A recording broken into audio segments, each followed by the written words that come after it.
All right, well, welcome everybody to today's KM in the AM with Francis Syms.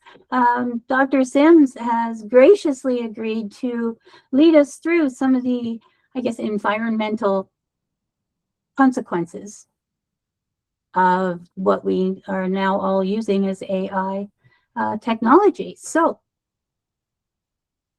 before we begin, I'd like to acknowledge that this session is taking place on treaties 2, 4, 5, 6, 8, and 10. This is where we broadcast from Saskatchewan, as well as the territories in the homeland of Métis. We honor our ancestors and knowledge keepers of this land and recognize that meaningful knowledge exchange is rooted in respect, reciprocity, and responsibility. In alignment with our shared commitment at the University of Saskatchewan, we honor the land as Mother Earth and extend our support to Indigenous peoples, cultures, values, and languages across the full treaty territories of Saskatchewan. We invite each of you to acknowledge where you are joining us from in the chat. And please feel free to use the chat. If you have a question, put it in the chat, but put a capital Q or the word question in front of it.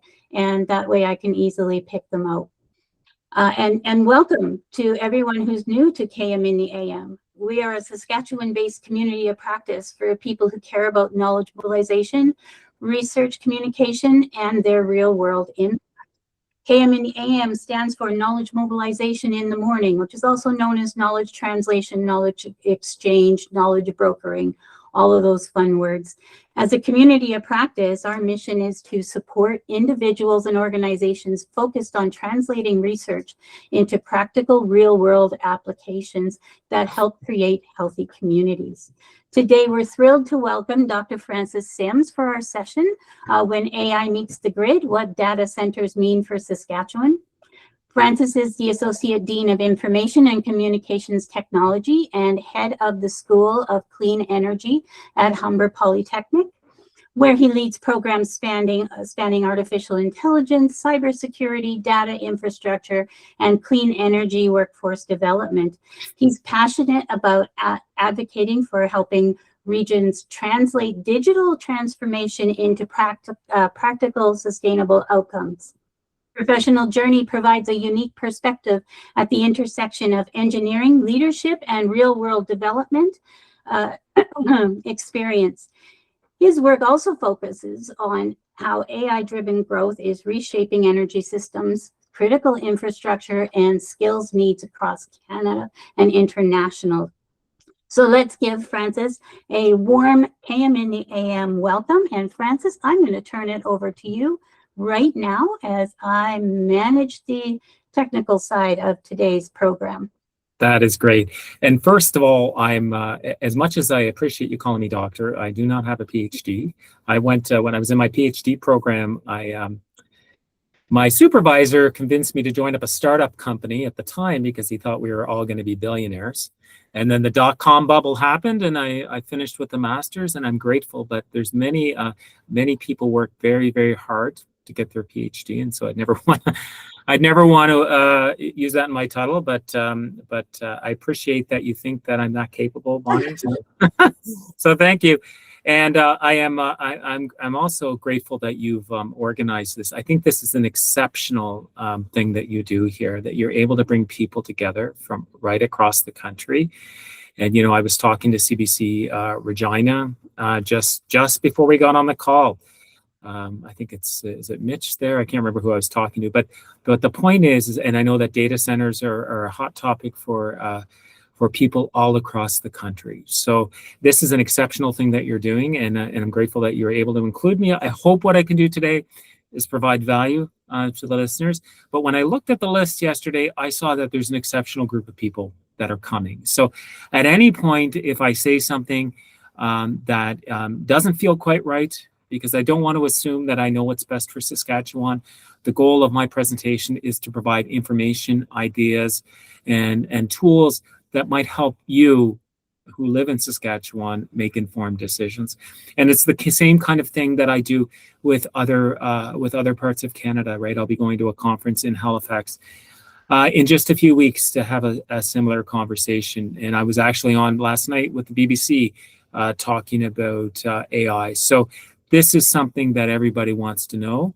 And I hope that what I share with you today, the knowledge that I have, helps you in your decisions going forward. So thank you, Bonnie, and I think I'll get started. And Bonnie, will people ask questions along the way, and you'll, what's the format for that? Do people ask via audio or via chat, and then you'll tell me? It is completely up to you, Francis. If you I'm easy anyway, and especially if I say anything wrong, I want to hear about it right away. Right, I do. Yes, like calling you doctor. That's right. That's okay. Yes. I'm grateful that you do that, but yeah, go ahead. Sorry, that's my own bias, right? Because I deal with a lot of academics. I work with academics, so usually everybody's a doctor. So I apologize for that. Oh, now we can do it however you're comfortable. I can watch the chat and break in if somebody has a question, or we can leave it till the end when you're done saying what you have to say. Or yeah, they can do video. They can break in with video if they like. Yes, I don't mind anything, whatever feels natural. Yeah, and if people jump in with questions and I feel like we're slowing down a little bit too much, I might at that point say we'll try to get through the next few slides before I take any more questions. But totally happy to answer things along the way or to have short discussions as it makes sense. Right. Okay. Well, we have people. There's you said across Canada. Do you know what? We're across the world. We have a young man here that is watching today. So thank you for joining us, everybody. Francis will get started, and I think what we'll do, if you do have questions, pop them in the chat. I will, and if you want to actually speak, we can break in and you can talk live with Francis as we go through this important topic. So go ahead, Francis. Okay, so from a data center perspective, what we see, and I recently had a conversation with our minister in Ontario of Rural Affairs, is that we're seeing data center companies knocking on the doors of our communities all across Canada. Because what we have in Canada is we have reasonably priced energy.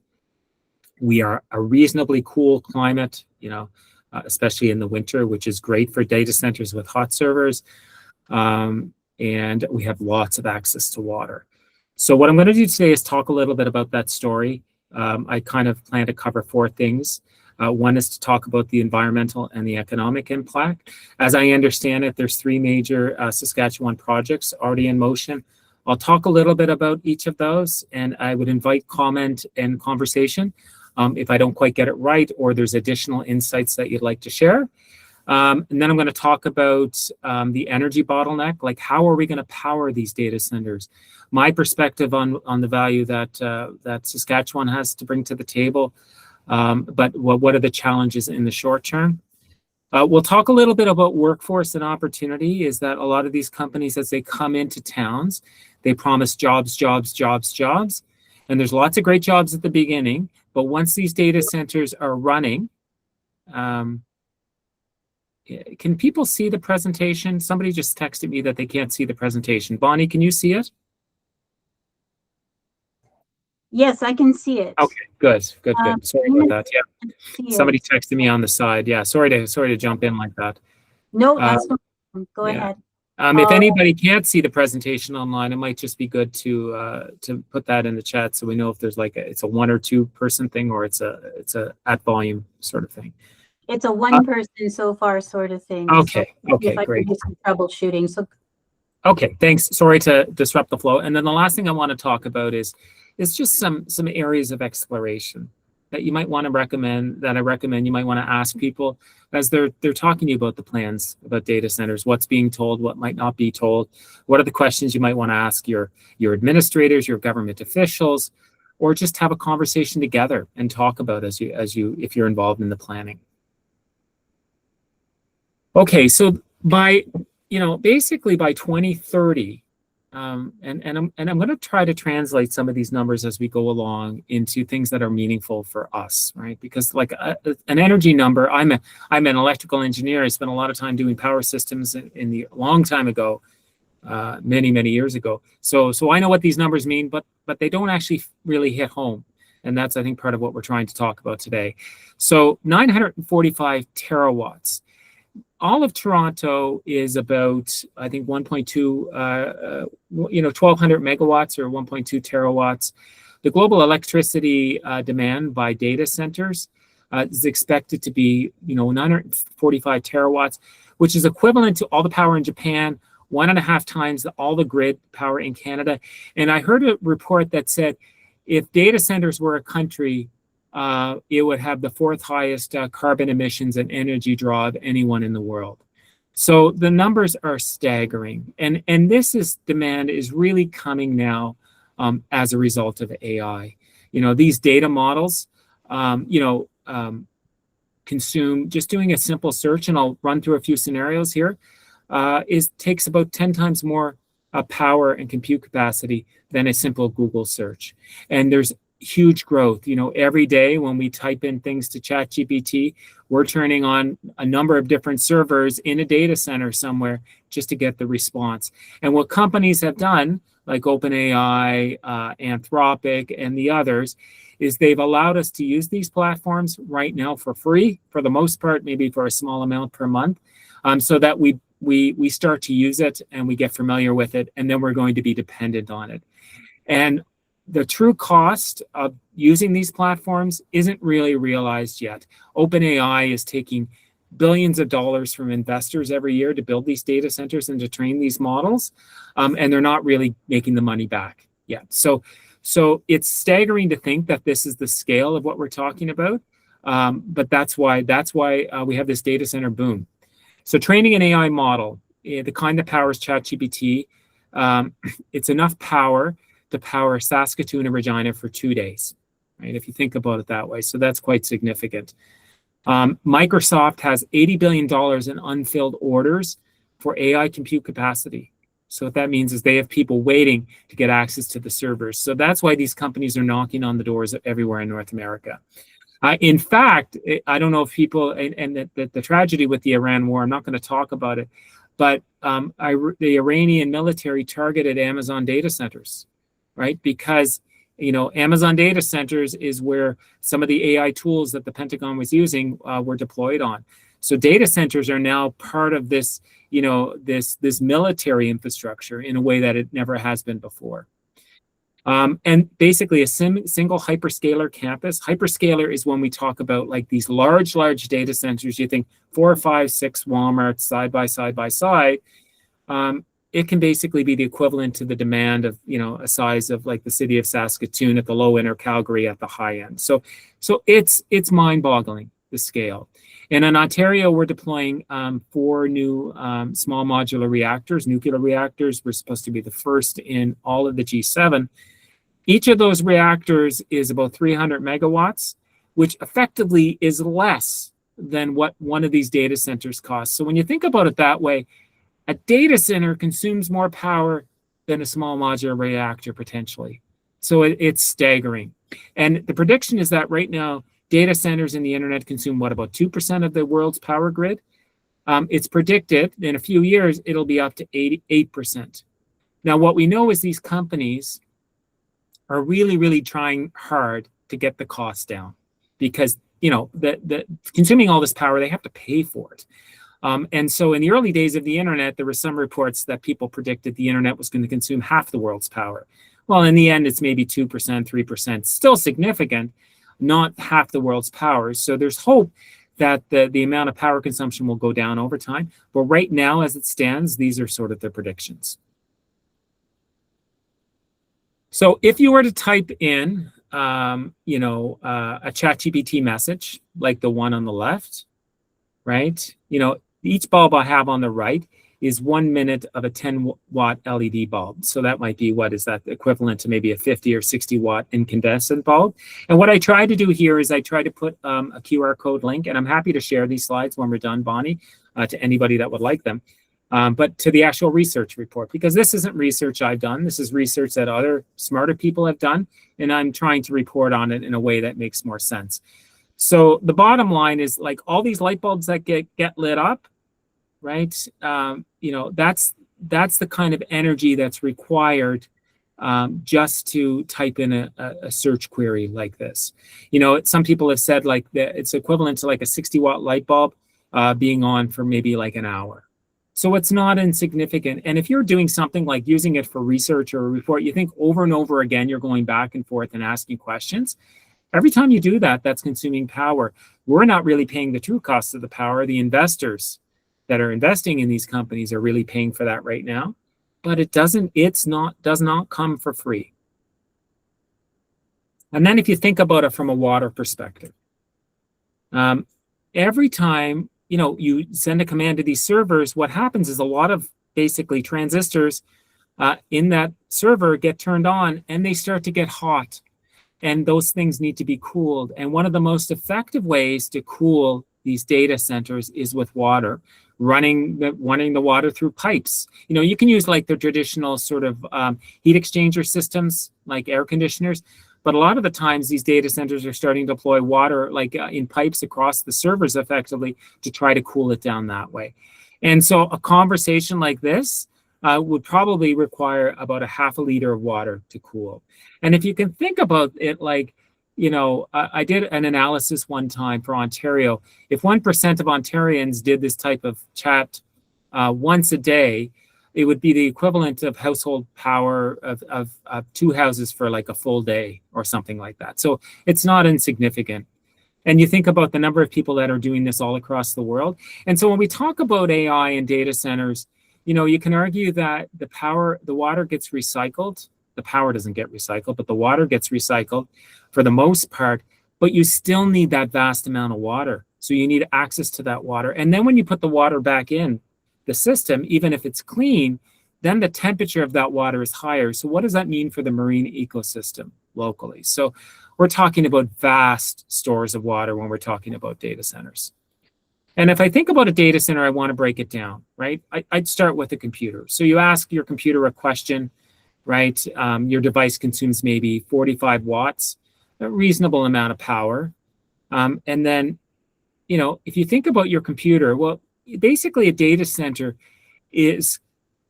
consists of computers, not that dissimilar to your own, but typically they sit in these blades, these what we call server blades, right? And the power draw, a server blade is a lot higher power than your computer at home. It can serve maybe up to 10,000 users simultaneously. Typically doesn't have a keyboard, doesn't have a monitor, bolted into a rack. Many people would know, like, when they watch a movie, hacker movies, you see these racks with servers all listed in. Somebody walks into a data center. That's what we're talking about, is we're talking sort of like a higher end computer than what you have at home that probably doesn't have a keyboard, probably doesn't have a monitor, and is bolted in the rack. And, it runs 24 hours a day with no screen needed. So that's important because one of the things about data centers, and this is the challenge, is that data centers need to be always on. And when we talk about powering data centers with renewable energy, like solar or wind, it makes it more complicated because that energy is not necessarily on all the time. And then you have to talk about where you're going to store that energy. Is it going to be in batteries? Is it going to be in hydro dams? And that's why right now there's this huge renaissance of nuclear all across the country. I'll talk about that in a minute. But the reason this renaissance for nuclear is happening, and there's a lot of interest, including in big tech, is because of data centers. Microsoft is looking at restarting 3 Mile Island in the US to basically power these data centers, and countries all around the world are looking to do the same thing. Now, I'm happy to take questions along the way. Bonnie, feel free to jump in if anybody has a question. But if you think about these servers and you look at a data center, right, what you might see is these server blades just stacked right on top of each other. Maybe it's about 2 meters tall, 6 meters wide, 1 meter deep. So typical computer rack that you might see, constant cooling. It could be air, like conventional air conditioning, or liquid, like I mentioned, where you're running water near the servers. There's network cables to every server, and there's likely security and monitoring 24 hours a day. One rack draws about 8 kilowatts of power, which is roughly the same as 8 households. And so a data center might hold 1,000 racks. So basically what you think is like one of these racks is equivalent to, running for a day is the equivalent draw of 8 homes taking power for a day. And then if you look at a data center, right, that's a rack with a set of servers, you might have a data center that, for example, is the size of 4 city blocks in Regina, right? The power needed, maybe 150 megawatts for a reasonable small data center. Large data centers, what we call hyperscalers, can be in excess of 300 megawatts, which is the size of a small modular reactor. It might have 40 racks. There might be 800 servers. And then I'm going to talk about the 3 projects that I understand are happening in Saskatchewan in perspective in the next few slides. And if you think about the amount of water that needs to be cycled through, some reports say that it's equivalent to an Olympic-sized pool every 20 hours. That's how much water is required. And so what you're thinking about in that situation is not the water that maybe doesn't get recycled properly or has chemicals in it, as much as the amount of water that's being heated up. Because to cool the data center, you have to heat that, you have the heat has to be transferred to that water that's being used to cool it. Okay, and so effectively one large facility, 100 megawatts of power, equal to 130,000 Saskatchewan homes and 4 Regina city blocks. Okay, so that's the story for like a computer through to the data center. Any comments, questions at this point in time? This might be a good place to, because sometimes people are a little bit unsure of what I said.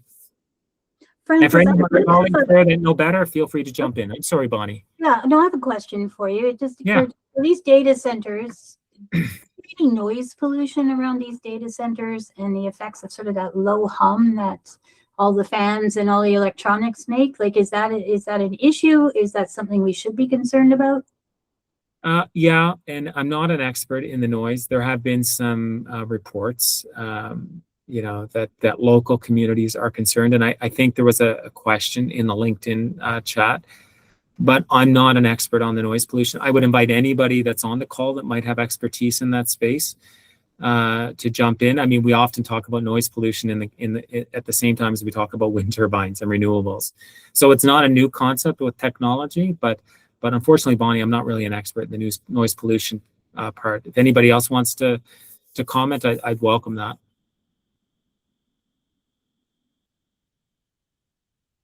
Okay, but that could be a takeaway. We could come back to the group with that after the presentation. Okay, I guess I'll keep going. Keep going. There's nothing in the chat yet, but please, folks, drop your questions in the chat, and we'll interrupt as necessary along the way. Yeah. So what I'm going to do is I'm going to talk about the 3 projects that I understand, major projects that are planned for Saskatchewan, and my interpretation of them. And what I've done at the top right for each one of these slides is I put a QR code in that scans to some sort of evidence where I would have gotten this data from. For example, I have the CBC News story here that they'll files to build an AI data center near Regina. And I would imagine that folks that are here on this call know about this, right? Because it's on agricultural land adjacent to Sask Poly. Our colleagues over at Sask Poly, and I think University of Regina is going to play a role. And my understanding is that there's been a number of letters of support written, which is great. One of the things that a couple of things that I would say here about this particular data center is it's part of the Sovereign Canada Compute Strategy. And why that's important is as follows. So I just got off the phone with CBC, and you know what I was talking about on CBC is the fact that Anthropic was designated with Regina a supply chain risk for the US government.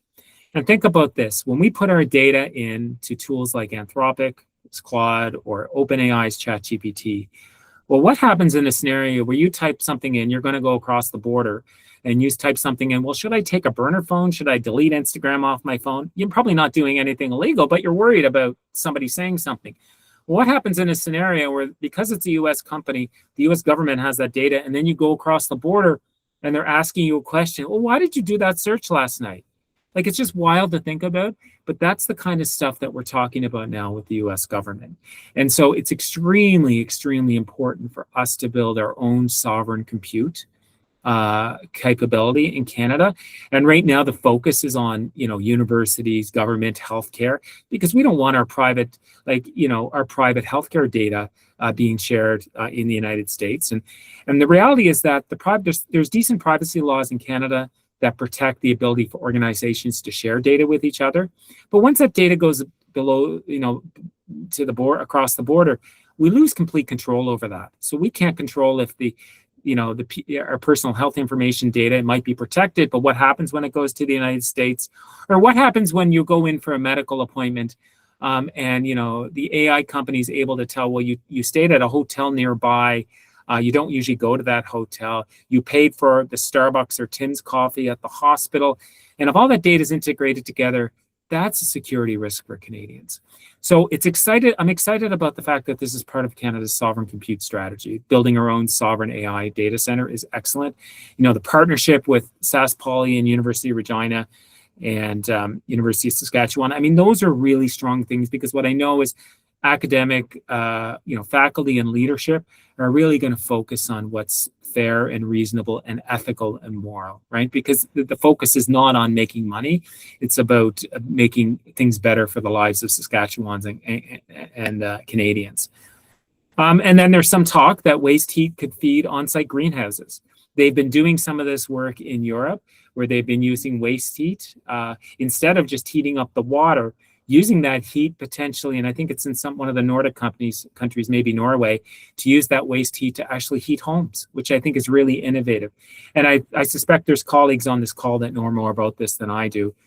Some of the concerns I would have is the George Gordon First Nation holds 233 hectares of land next to the site. I think consultation is ongoing, but as far as I know, there's no agreement yet. The energy and water demand is unclear. Right, I haven't seen any environmental assessment report, and maybe our colleagues on the call have some of it. And we don't know when the date of this project is scheduled. So, because the bottom line is that when you build a large data center, the company may pay for the energy that it's consuming, but you need to figure out how you're going to deliver the power to that data center. And what that likely means is a lot of money being spent on transmission lines. Now, I suspect with University of Regina and Sask Poly, there's probably a decent amount of power nearby, but that's a lot of the capital investment that needs to happen. And then you have to complete those environmental assessments to figure out what happens to the water and what it might happen, who's going to pay. Because sometimes one of the incentives, and I'm not saying it's the way it is in this case, but we've seen it in the United States, that the incentive to build the data centers is to get a discount on energy in that region. Carpure Valley AI Wellness Hub. This is another data center. It's called the First AI Wellness Town. This one I know less about. Waste heat, maybe greenhouse model. We're talking about that there. And the developer predicts that there'll be 1,000 jobs across different areas. So I'll talk about the jobs in a minute. But the infrastructure is 70 years old, right? And so it makes it expensive and challenging because you have to get the power to it. And power is the biggest hurdle, right? So I think the power is the big part and the concern there. And then the third one is the prairie to cloud. And I know that I think my colleagues from First Nations Power Authority are involved in this one. I don't know if Guy Lonechild is on the call here. I saw that he was joining. I know Guy a little bit. But this is exciting. If this project is tied to what the First Nations communities are doing in the country, and this could be an Indigenous-led project or an Indigenous co-led project, that's a real success story for Canada and something that we could lead the world in telling. But the point is, with all of these things, is that you need to figure out the power piece, you need to figure out the water piece, right? And that information needs to be disclosed early on. And so I'm going to tell a little bit more about the power story now. Any questions on any of these projects? I'll provide the slides for people to read. There are a couple of comments here. Yes, please. Noreen says, there's a new MOU with Bell Canada, AI Fabric, and Queen's University for Amazing. A new supercomputing center in Kingston. I didn't realize all the things that are involved. It's a lot to think about. Yeah. And she's right. I mean, this can be overwhelming. All aspects of AI today are overwhelming, I think. Yeah.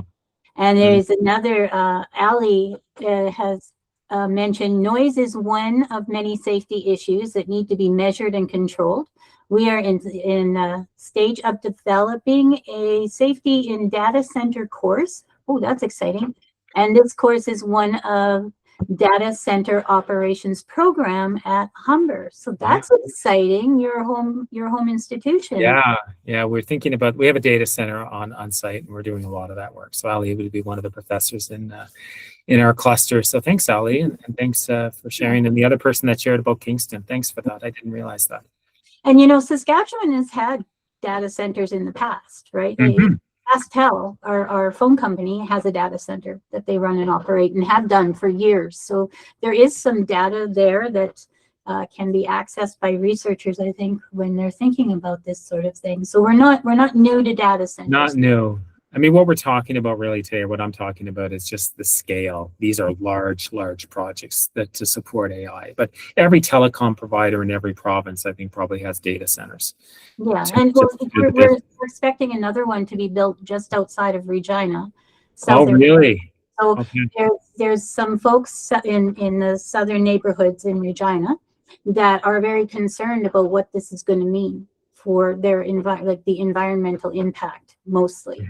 And the more I learn and the more you talk, I mean, there is a huge environmental impact every time, thousands of people hit enter to ask ChatGPT a question. That's right. It's important for us to think about that, because it always seems like it's coming for free. It's like when the early days of using Facebook, is we gave all that data away for free. We thought it was no problem for us, but then what we realized is they were taking it and selling it and advertising back to us. So if it's free, you are the product. That's right. It is so true. All right, I'll let you get back to it, Francis. So I'll leave this here. I'm not going to talk through this. I'll provide it on the slides, but I just want to provide a perspective of some of the other work that's happening across the country. And this is not everything. And I think I might have missed that AI Fabric one in Kingston on this slide, although I did identify the one that was in BC. So I'll share this. People can consume it at their own. So what I wanted to talk about now is really the power piece, right? So Saskatchewan has a lot of natural gas, right, and still some coal, but there's some challenges. FMPA has the Mino, and I don't know if Guy is on it. He can probably say this better than I can. Mino Glitze solar project, and the solar model to support some of the Prairie to Cloud project. That's exciting if you can find a way to take solar in. And make sure that it's always available, always on. Maybe you combine it with some other solutions. That's great. But the point here is that the top two energy sources in Saskatchewan, as I understand it, are natural gas and coal, which if you're thinking about building large data centers, you want to make sure those data centers are clean. And so that's a question that we need to ask ourselves. How do we do that if these are the primary sources of energy at this point in time? And I understand, solar is in the other category. Maybe solar will be amazing going forward, but you can't just assume that when you build these data centers that the clean energy products will just magically appear.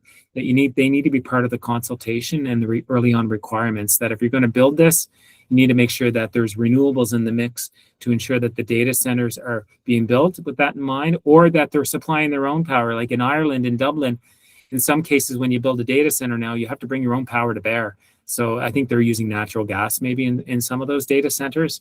It's not always a straightforward story. So either you bring your own power, and I know that Kevin O'Leary in Alberta had this, I think, Wonder Valley project, which I think is now stalled, where he wanted to put it basically right next to the oil sands and generate his own power to build the largest data center in the world. So I think that subsequently got stalled and then it's changed into some other project. But the point is that increasingly, as companies are bringing data center solutions forward to communities, they're being challenged to tell the story about how they're going to create their own power to run these data centers. Saskatchewan is looking at building a number of BWRX SMRs, which are the ones that we're looking at in Ontario for the 20 I guess in the next 10 years. So they're smaller than so one of the things in Canada is we build what's called CANDU reactors, which are intellectual property that the government of Canada owns and licenses to Atkins Realis, formerly SRC-Lavalin. I think the actual subsidiary that handles nuclear is called CANDU Energy Incorporated. And so they sell those products around the world. But there's been this new thing that's come along, which is called small modular reactors. And the idea is that instead of building this large power generation reactor, which is 1,200 megawatts and takes maybe 15 years to build, you can build a smaller reactor that might take 5 years to build. You still have all the same challenges, right? In the sense that you got to find the space, you got to go through the regulatory approvals, you have to train the workforce, you have to make sure you have a way to deal with waste. And, the fifth thing is that you have to make sure you have public trust, because that's not a small thing, right? The public has to have confidence that it's safe for their communities. But this one, which I understand is being planned in Estevan, at some point is the same as the one that we're building at Darlington here in Ontario, which I've gone to see. And that would be potentially the first SMR deployed in the G7. But also in Canada, we have a lot of experience with CANDU reactors. So right now it's these small modular reactor options that I think are being considered. I'm not working with SAS Power, so I'm not an expert in how that decision is being made. Maybe down the road, it could be a CANDU reactor. But a lot of people are turning to nuclear as an option.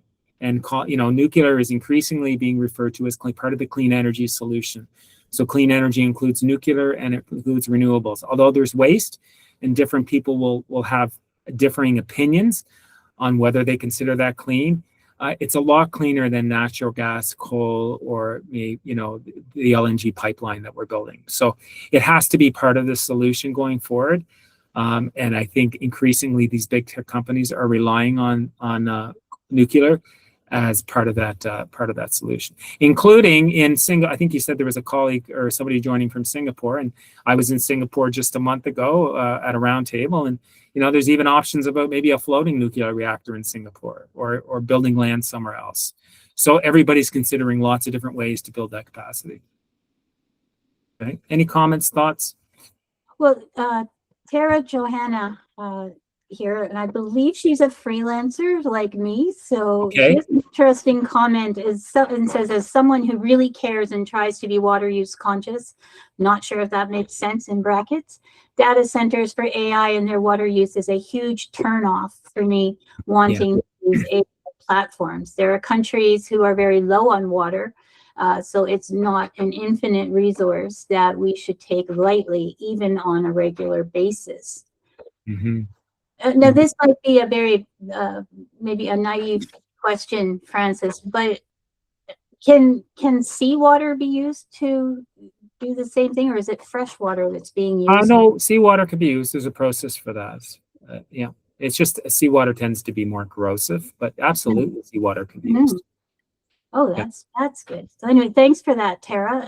I know thank you, Tara. That's really insightful. Here in Saskatchewan, climate change and environmental impact and all of that is starting to become one of the major conversations here. It isn't always a major conversation here in Saskatchewan, but it is coming up. Like I said, there's that data center being considered outside of Regina, and we're starting to hear more voices comment more critically about why we're putting these things into practice. Like, why are we doing this?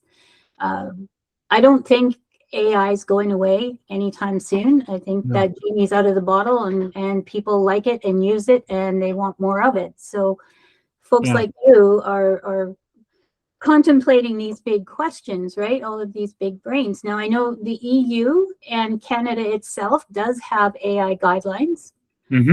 For use, and it takes in all of this technology stuff and data sovereignty and all of that fun stuff. They're pretty good. The US are kind of lackluster, but yeah, the EU and Canada, from my perspective, I found to be the best guidelines. So, but they're only guidelines, right? They're not legislation, so we can't legislate yet. And these are ultimately community conversations. Like in Ontario, what we did, Premier Ford and his government has made a decision that anytime a large hyperscaler comes in and wants to build in a community, the conversation is not just with the community, but the conversation has to be with the province, because they have to build, this is just a chart on some of the power consumption, but let me go to this one. So, say a data center needs 500 megawatts of power, right? They might go to SAS Power for that. They need to build new grid infrastructure. What that means is they have to build transmission lines and substations. And that could be like a $1 billion investment. And so now the question is, well, who pays for that investment? You might charge that company for the energy demand, but you know, that $1 billion, does that go on to the ratepayers? Right? Does that mean that, you know, 600,000 Saskatchewan power accounts have to share the cost? And if they don't do any cost assignment in place, like the back of the envelope math, is that that could increase the rates by 8 to 25%, right? And so this is based on a Carnegie Mellon study. It looks like my QR code is messed up here, but if no cost assignments are in place, so that's why these conversations have to happen both with the province and the community, because they'll convince the communities that they're great job providers, but what they don't, and the communities may give them some tax incentives and work with the province to design the transmission lines, but that's no small project. Like, you know, one of the major projects I think from Mark Carney's government, Prime Minister Carney, is to deliver transmission lines, you know, across northern part of I think Alberta through to BC and out, and that's billions of dollars. So yeah, so it's a conversation, I think, both with the community but also with the province. And I think that for listeners here, I would just encourage you to challenge your local officials, if you hear about this, that they have the full perspective on the water, like Tara said, on the power, on the impact to jobs, who's going to pay, you know, are they getting tax incentives? Increasingly, one of the problems that Sam Altman has is Sam Altman is trying to convince, he's the head of OpenAI, that everybody should put data centers in the community that because it's good for them. But the public perception on his company is starting to change a little bit. And so that's a concern because he can't convince people that it's the best thing since sliced bread anymore.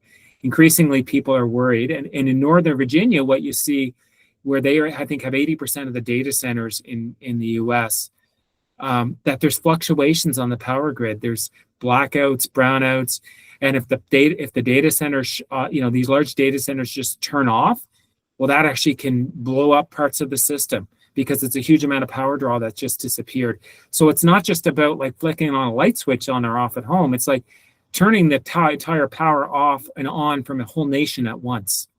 And so I think that our local politicians just don't fully understand the impact. And I don't pretend to fully understand it. I'm trying to share what I know. But then the other thing is what happens in a scenario where you start to build all this and, you know, the AI bubble bursts and you've paid to start installing these transmission lines to remote communities. Well, who bears the cost? Who covers the cost of that? It'd be like if a manufacturing plant was created and halfway through they went bankrupt and they couldn't finish it. So when you give incentives, you know, you're also tying yourself to these U.S. companies that you have no control over. So that's why, I mean, the sovereign compute strategy is really important, but the big demand here is really based on U.S. companies. Any comments, thoughts? I think here in Saskatchewan, because we are our Sask Power is a public entity, right? Yeah. So the cost will definitely be put on us, the people who pay for power. We still have power issues in rural Saskatchewan, and Saskatchewan is mostly rural, and in northern Saskatchewan as well. So we may have lots of prairie and lots of land to build things on, but I don't know if we have the infrastructure in place to maintain for any significant amount of time something like what we're talking about, the size of what we're talking about.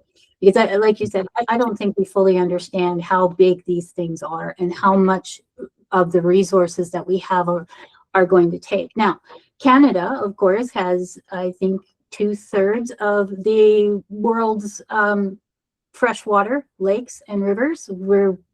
And we have, you know, a few coasts that we could maybe use seawater.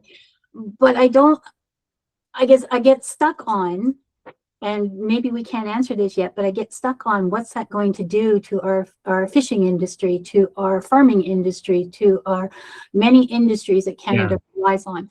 How is that going to affect? I mean, if we have to pay more in power, and we're slowly moving in the direction of, you know, electrically powered cars and vehicles here. So that's another draw on the power. We don't have an infinite amount of power here in Saskatchewan. No. right? And so I guess that's where I think the conversation stalls, because our policymakers and the folks that are making these decisions in our government aren't fully aware of how this is all falling out, and they don't seem all that interested in making themselves aware of the research and the knowledge that exists. So I mean, that is definitely, some of this conversation has to happen at the community level, and we see that a lot here in Saskatchewan, but it's not trickling up the ladder to the policymakers like it should. And I think that comes down to, I mean, we talk about knowledge mobilization a lot, and part of that, making those connections between the government and the academics who have the knowledge, and the government who could put that knowledge into practice. And that's one thing we do as a knowledge mobilization force, is we connect government with the knowledge. We can't make them use it, of course, but yeah. And Christian here has a question, and he's from Ecuador. Oh, okay. Hi, so Christian. it wasn't Singapore, it was Ecuador. So it's Ecuador, okay. How does I like Ecuador. I've never been to Ecuador, but Ecuador are wonderful people. So yeah. So thanks for joining us today, Christian. How does the energy consumption of a 500 megawatt data center compare to that of a medium-sized city? Well, I think, and I can't remember, it's on a previous slide, I think like a medium-sized city, maybe Regina or Saskatoon in Saskatchewan. And I would say it's equivalent, right? I think the power consumption for Toronto, which is one of the larger cities, if not the largest in Canada, is about 1,200 megawatts. And so that data center that's 300 or 400 megawatts would be like 1/3 the size of the city of Toronto, I think, right? Probably equivalent to Saskatoon or Regina in Saskatchewan, right? That's my sort of like back of the envelope take on it, anyway. Right. And for contextual purposes, we have in the entire province just over 1 million people. Yeah. Right. And so, our cities are smaller. We are very community minded and grassroots oriented when it comes to topics like this. So exciting things will happen. I just hope they go in the right direction. And it's folks like you, Francis, that are bringing that knowledge to us so that we can make those decisions. We have just 10 minutes left, folks. So go ahead and dump your questions in the chat. And I have another question here, Francis, from Jocelyn. Who have you come across is doing research on public engagement around data centers? For example, deliberative public engagement and social license, risk and problem framing. Yeah, I don't know of any organization that's really doing that. And that's part of the reason why I'm here. And I know my colleagues that join at Humber do a lot of these talks as well, is I don't think there's enough of it. I know that there's there's grant opportunities if people want to do research. I mean, we try to do research. We try to access the government's funding to do that work and to issue reports and studies. But that is an opportunity, and that's an opportunity for Canada to lead, because in the US, especially under the current administration, it's not a priority. Often we would expect Europe to do that. I believe in other countries, like in the European Union, they're doing a lot of work on data centers. But right now, I think Canada is in a spot that's exciting and vulnerable, right? Because the US is sort of maxed out with data centers, they want to come here.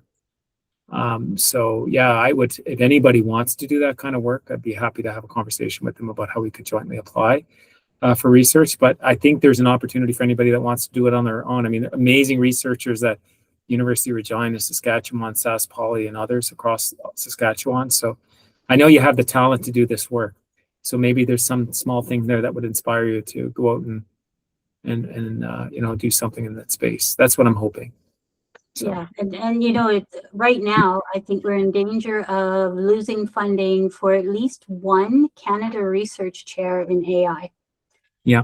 And so I think for the academics on the call, I mean, that's huge, right? If we could advocate for a few more of those chairs, because we do have the knowledge here in Canada, and I argue that it is some of the best knowledge in the world. We have fantastic researchers who come from all over the world.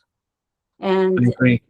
And what I love about Saskatchewan too is that you have a lot of exceptional Indigenous-led projects, right? I had the opportunity to go and visit White Bear First Nation. We're actually building a lab, partnering with them to help build a lab to support IT skills development in the community. So, and I'm just impressed over and over and over again with the talent from the Indigenous communities in Saskatchewan. And if you want to tell the story, around reconciliation and how we're working together, one thing I think about when I think about Indigenous knowledge keeping, and I think about the ways of knowing, the ways of being, and the ways of doing, sort of the relational framework. That's what I worry about with AI. Is I worry that we're going to upload all that to the cloud, and then they're going to sell that back to us. So I think it's a huge opportunity for the incredible people that you have in Saskatchewan to potentially lead this work across the country. And if there's any way we could support it in Ontario, I'd be happy to do that. That'd be fantastic. Yes, maybe I should connect you with some of my researchers that I work with, and you guys can brainstorm and come up with some great research projects going forward. I think Saskatchewan is actually poised to lead in this area. Yeah.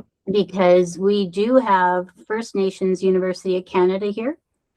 That's connected to the University of Regina. That's connected to the University of Saskatchewan. Now, we also have what you already mentioned, Sask Poly, but we also have a number of community colleges across the province that are also working in some of the technical side of this AI stuff, right? So they're learning how to code. They're learning how to create the actual physical boxes or servers and that sort of stuff. I mean, we have a lot of that in Saskatchewan already. So not only Canada, I think Saskatchewan is poised to do that.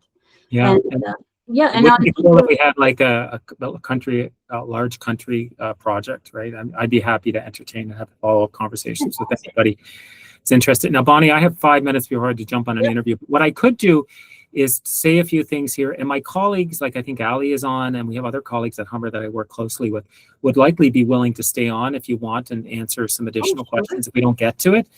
I don't want to speak on behalf of my colleagues, but I think Ali said he might be available, and I know that we have some others. If there's interest, Bonnie, I would just want to get across one or two more points before I finish, if that's okay. Yeah, you go ahead. Okay, so what I want to point out, and this is important, is the jobs, right? 1,500 to 2,500 jobs at the beginning for skilled trades, primarily electricians, HVAC, heating, ventilation, air conditioning, structural, IT infrastructure. That's amazing. Well-paid jobs, right? Great jobs for 2 to 3 years.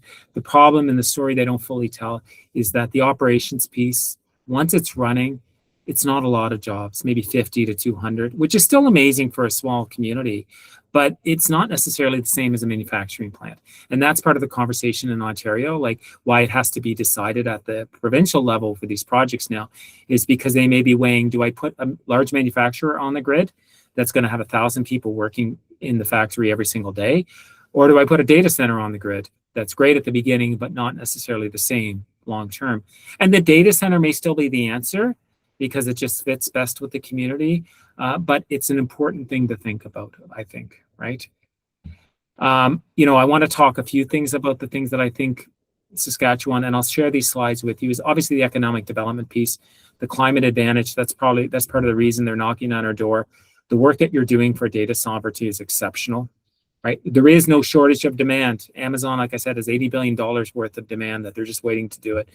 The Indigenous piece, and with the concept of renewables happening with solar farms and then nuclear, that's really exciting for Saskatchewan, and it can be a clean energy catalyst. That's what we're seeing across the world is, nobody wants to power these things with fossil fuels anymore.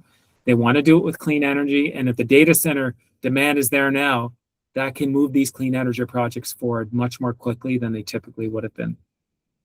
But the risks is the job cliff, like I mentioned, the water and local impacts, and happy to have more conversations on this. Data sovereignty, if you're building servers that are supporting companies like Amazon, right? Amazon, nothing wrong with Amazon. We do a lot of work with AWS, and our students learn AWS, Amazon Web Services. Amazing company, but if they're subject to laws in the United States about how, you type something in there and then the next day you show up at the border and they know that about you, Well, that's a risk for Canada, right? The carbon transition challenge, and this is an important conversation for Saskatchewan, is how do you do this in the sense of clean energy?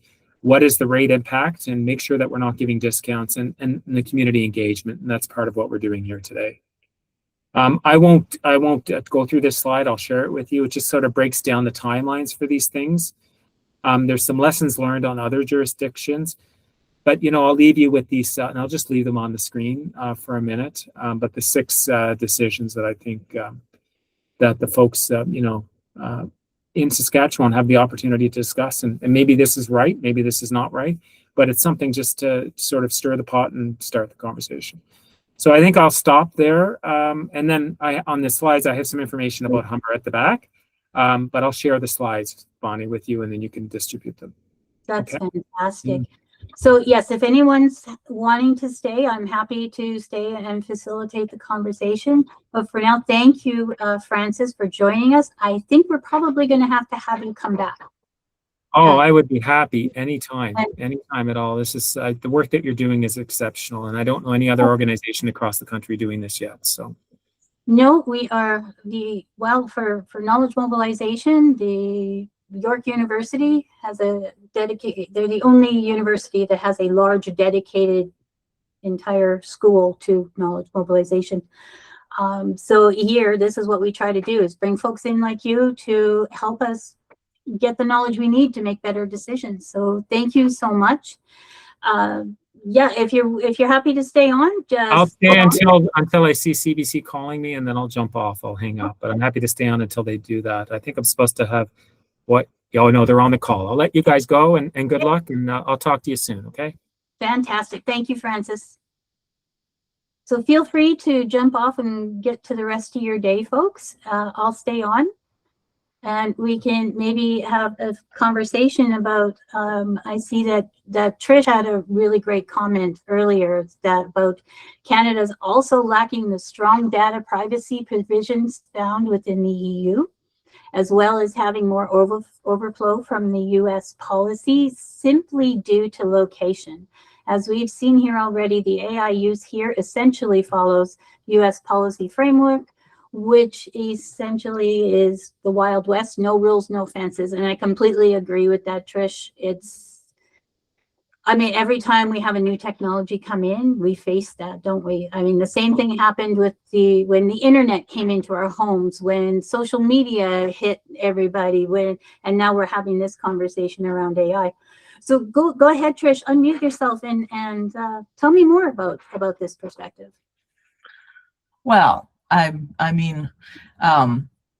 that seems to be the direction we go with technology, and it seems to me that, as you say, after the internet and after Facebook and after Twitter and after, that maybe we're in a position to put some rules in place before. I think that now, it's either now or we might as well not even bother. Because we do have, Tumbler Ridge is one is just in the immediate mind, but you cannot legislate rules after the fact. My background is in government and policy, among other things. You cannot create rules after the fact. And we're kind of, I think, at the cusp where either Europe did it. Europe put in the Personal Data Protection Privacy Act and a whole host of things around that. And we have gotten a little bit closer to that over the time. We have some, better privacy protections, and some of that is historical, different. We do not have freedom of speech in the same way that the United States has, or in the same way that EU has. There's historical reasons for that, but I do think that we are at the cusp of, and unfortunately this is a national thing, and I'm unconvinced. Well, I'm not unconvinced. I'm with you, Bonnie. I don't think any politicians at the provincial or the national or the local levels have any idea what's you know, what any of the parameters of this are. There might be one or two who have a sense of it, but you know, either we act now, or we have just ceded ground, I think, on yet another front. And in this case, I think on a front where both the promotion of the technology and the actual function of the technology are so dramatically different. Mm. You know, AI is not intelligent. AI is a large language model prediction mechanism. That's right. But that's not how people think of it. These people think this is a person that they're talking to. And I mean, sure, lots of us don't, but you know, I am with some other people here. I know how AI works. I have used AI. I choose not to. In general, you know, professionally and personally. But and you're not the only one, Trish. That's actually becoming a more and more mainstream choice. So a lot of folks I work with, especially the writers and academics and nonprofits, is who I work with, and they are very concerned about making that choice. Now, in some cases, they have to use it. It makes their job easier so that they can actually be more effective in their job. And I think a lot of people do that. However, like you said, it's a prediction model, right? It's predicting based on what it already scanned off the internet, what word will come next in that sentence. And let's be clear, it's predicting based on what it stole off the internet from people like me and a number of academics and a number of artists. But some writers who are winning court cases about, you know, copyright and having their work used. Yes, in very specific, unfortunately, and limited circumstances. Yeah. But that's, you know, anyway, I know that there are other people, so I'm going to stop ranting there and just. So Ali has his hand raised. Go ahead, Ali, unmute yourself and let us see you. Hi, thank you very much for this conversation. Actually, I totally agree with Trish because she mentioned something regarding the there is no frameworks control the AI.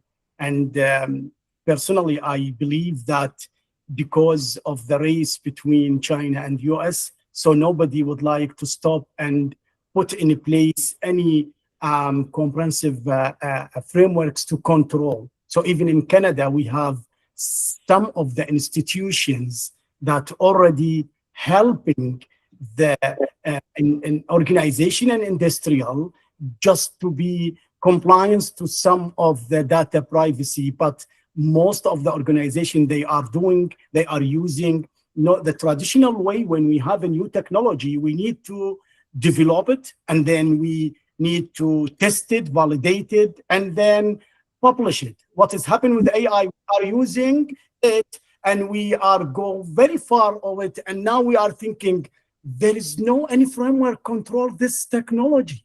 So this is a big challenge for actually not for Canada. This is around the world. I just came from South Asia, just doing AI governance for some of the countries there, and they most of them they have it in the projects, and even they don't have any policy in the country. Actually, there is no policy.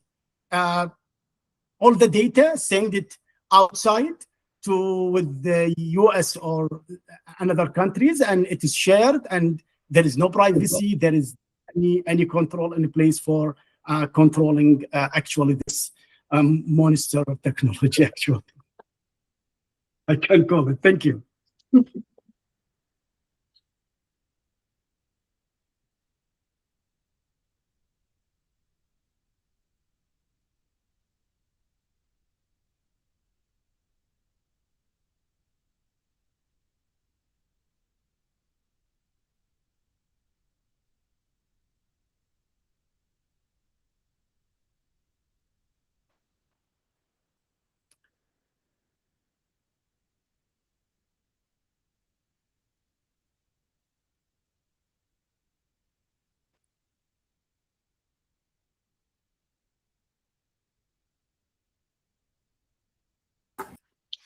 Sorry, Bonnie, you are muted. We cannot hear you.